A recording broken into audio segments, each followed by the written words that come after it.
যিনি আমাদের মাঝে নেই, তার নাম হচ্ছে ইদ্দিস। উনি টেক্সটাইল ডিভিশনে কাজ করেন, উনি এজিএম হিসাবে না আছেন, উনি ইয়ান স্টোরটা দেখতেন। তো আমরা ম্যানেজমেন্টের পক্ষ থেকে, অ্যাস্ট্রোটেস গ্রুপের পক্ষ থেকে একটা কথাই বলতে চাই, এবং আমাদের পাশে আপনারা দেখতে পাচ্ছেন আমাদের পিছনে আমাদের পিসি মেম্বার এবং আমাদের শ্রমিক প্রতিনিধি তারাও আছেন।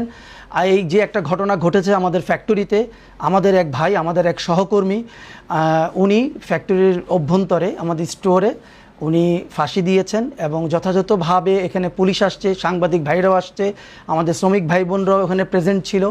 তো এখন এখানে একটা তদন্ত হচ্ছে, পুলিশ কাজ করছে, সাংবাদিক কাজ করছে, পাশাপাশি আমাদের যারা শ্রমিক ভাই বোন আছেন সেই শ্রমিক ভাই বোনদেরকে প্রত্যেকটা ফ্লোর থেকে 5 জন এরকম করে 20 থেকে 25 জন শ্রমিক ভাই বোনদের নিয়ে একটা কমিটি করা হয়েছে।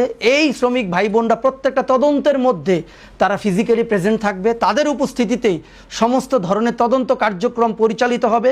এটা আমাদের ম্যানেজমেন্টের ইনস্ট্রাকশন, বিকজ ম্যানেজমেন্ট চায় এই তদন্ত হতে হবে ফেয়ার, নিরপেক্ষ এবং গ্রহণযোগ্য। তাই আমরা সেদিকে যাচ্ছি।